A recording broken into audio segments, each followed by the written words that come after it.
It's a very touching story. It also shows the love of Allah subhanahu wa ta'ala, the power of Allah subhanahu wa ta'ala. Never ever underestimate the power of Allah. You know, there was a sheikh who mentioned this in Saudi Arabia, and there was a doctor that visited him from Pakistan and told him a story that happened to him.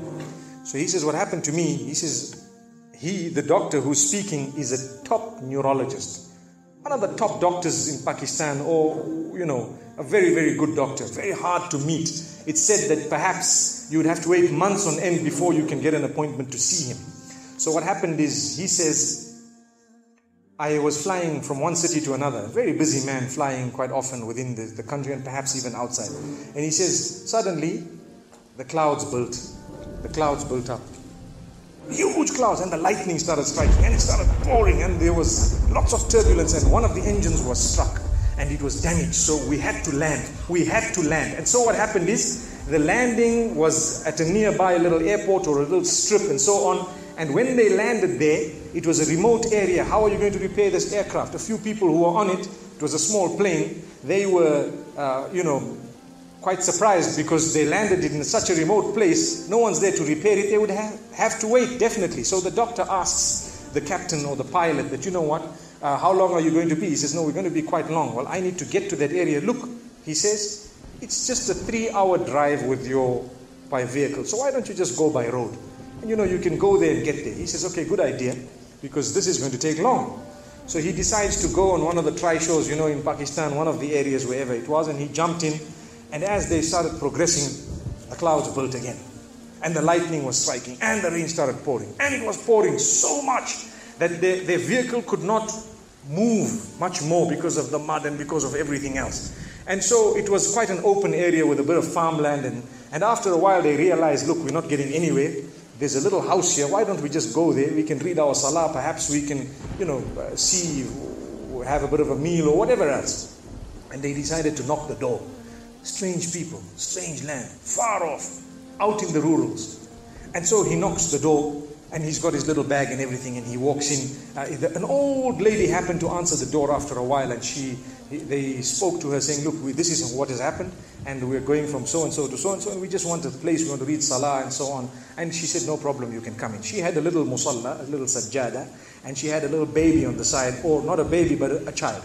And the child, every little while, she's actually checking on the child, and she's sitting on that musalla, making dua and reading her own salah. These people fulfilled their salah, did whatever they had to.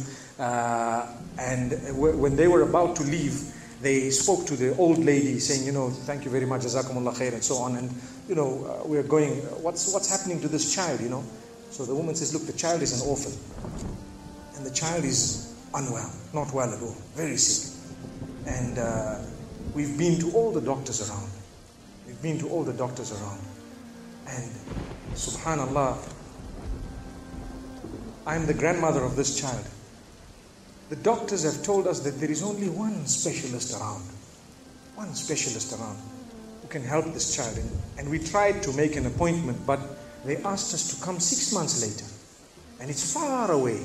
I've been making dua to Allah ever since that day. Ya Allah, make it easy for us. The child is sick. Make it easy for us, Ya Allah. So the man says, what's the name of that specialist? So the granny says, it's Dr. Ishan. Immediately this doctor burst into tears. He burst into tears. Straight away, he burst into tears. Why are you crying? Your dua has just been accepted. For your dua, the thunder came, the lightning came, the engine struck, we came down, we came on the road, the rain came again and stopped us and so on. And do you know what? The rain only stopped after the question was asked. Now it happened. And now the woman starts crying. Subhanallah. And the doctor himself is telling the story, saying, that was me. It happened to me, he says. And he says, I learned that Allah's armies are beyond limits. Allah uses whatever He wants to get what He wants done. It's over. Where in the wildest of the dreams of this person would they have felt or believed that the top man, whom it is semi-impossible to see without big appointments, would actually be driven all the way to the door, knock the door, come in here, read some salah, and they would have to serve the child here. Amazing. Wallahi, it brings tears to the eyes. But the reason I share it with you, every one of us has needs for Allah subhanahu wa ta'ala. Just keep calling. Just have yaqeen.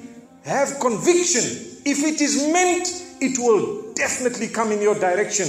You know, we use the term by hook or crook, but I don't want to use that today. I want to tell you, by the mercy and power of Allah subhanahu wa ta'ala, it will happen. It will come to pass. May Allah subhanahu wa ta'ala bless us. May He open our doors. May He grant us all shifa. And may He make us firm believers that for Him, nothing is impossible. Wa sallallahu wa sallama wa baraka ala nabina Muhammad.